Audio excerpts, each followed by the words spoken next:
സുഹൃത്തുക്കളെ, എനിക്ക് ലോട്ടറി കിട്ടിക്കഴിഞ്ഞാൽ ഇവിടെ കൊല്ലത്ത് മന്തി മനസ്സിൽ വന്നൊരു മന്തി കഴിക്കണമെന്നുള്ളത് എനിക്ക് വലിയൊരു ആഗ്രഹമായിരുന്നു. അപ്പം മന്തി മനസ്സിലേക്കാണ് നമ്മളിന്ന് പോകുന്നത്. ആക്ച്വലി ഈ വീഡിയോ എടുക്കുന്നത് 2 ആഴ്ച മുമ്പാണ്. ഇത് എഡിറ്റ് ചെയ്യാനുള്ളൊരു താമസമുണ്ട്. എൻ്റെ ഫോണൊക്കെ ഒന്ന് ചേഞ്ച് ആയതുകൊണ്ടാണ് എനിക്ക് എഡിറ്റ് ചെയ്യാൻ പറ്റാതെ വന്നത്. അതുകൊണ്ട് തന്നെ ഒരുപാട് സ്ഥലത്ത് പോയിട്ട് ഒരുപാട് വീഡിയോസ് എടുത്തിട്ടുണ്ടായിരുന്നു. അതുപോലെ കുറേ മന്തി സ്പോട്ടുകളും അതുപോലെ കുറച്ച് പടങ്ങളൊക്കെ കാണാൻ പോയിട്ടുണ്ടായിരുന്നു. അപ്പോൾ അതിൻ്റെ ഒന്ന് വീഡിയോ എടുത്തിട്ടുണ്ട്, പക്ഷേ അതൊന്നും എഡിറ്റ് ചെയ്യാൻ പറ്റിയിട്ടുണ്ടായിരുന്നില്ല. അപ്പോൾ അതെല്ലാം കൂടെ ഈ വീഡിയോയിൽ ഇൻക്ലൂഡ് ചെയ്ത് കാണിക്കും.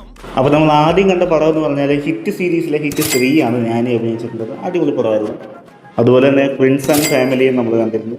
എനിക്ക് ഏറ്റവും ഇഷ്ടപ്പെട്ടതെന്ന് പറഞ്ഞാൽ പടക്കളം എന്ന് പറഞ്ഞ സിനിമയായിരുന്നു. പുനലൂർ ഏരിയസ് പ്ലസ് എന്ന് പറഞ്ഞ തിയേറ്ററിലാണ് നമ്മൾ പടക്കളം പോയി കണ്ടത്.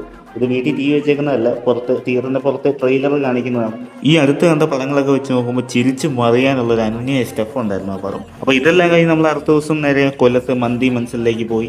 ഞങ്ങൾ എത്തിയപ്പോൾ രാത്രി 10 മണിയൊക്കെ കഴിഞ്ഞായിരുന്നു. പക്ഷെ നിങ്ങൾ നോക്ക്, രാത്രി 10 മണിക്കത്തെ തിരക്കാണ് നിങ്ങൾ അവിടെ കാണുന്നത്. ഞങ്ങൾ എന്നിട്ട് ഏകദേശം ഒരു 15 മിനിറ്റോളം എടുത്തു ഞങ്ങൾക്ക് ഒരു ടേബിൾ കിട്ടാനായിട്ട്. അപ്പോൾ ഇവരുടെ റേഞ്ച് ഒന്ന് ആലോചിച്ച് നോക്കും. അപ്പോൾ നമ്മൾ ഹണി ചില്ലി അൽഫാം മന്തിയാണ് ഓർഡർ ചെയ്തിട്ടുണ്ടായിരുന്നത്. അത്യാവശ്യം നല്ല ടേസ്റ്റ് ഉണ്ടായിരുന്നു, ഒന്നും പറയാനില്ല. അപ്പോൾ നമ്മൾ മന്തിയൊക്കെ കഴിച്ച് ഇങ്ങനെ കൊല്ലം ജംഗ്ഷനിൽ കൂടെ ചുമ്മാ അങ്ങോട്ടും ഇങ്ങോട്ടും നടന്ന സമയത്താണ് ഞാൻ കാഴ്ച കണ്ടത്. ഇവിടെ നമ്മുടെ ഈ പാലത്തിൻ്റെ അടിയിലായിട്ട് ഒരു നൈറ്റ് സ്പോട്ട് ഉണ്ട്. അതായത് നൈറ്റ് മാത്രമുള്ള തോന്നുന്നു. ഞാൻ നൈറ്റ് വന്നപ്പോഴാണ് കണ്ടത്. അത്യാവശ്യം ഗെയിംസ്, ഇവിടെ ഇഷ്ടംപോലെ ഗെയിംസും കാര്യങ്ങളും. അതുപോലെ തന്നെ നമ്മൾ ഈ നൈറ്റ് ചായ കുടിക്കാനൊക്കെ ഇറക്കുന്നവർക്ക് സ്വന്തമായിട്ട് ചായ കുടിക്കാനും അതുപോലെ കുറച്ച് പാട്ടൊക്കെ കേട്ടിരിക്കാനൊക്കെ പറ്റിയ ഒരു നൈസ് സ്ഥലം.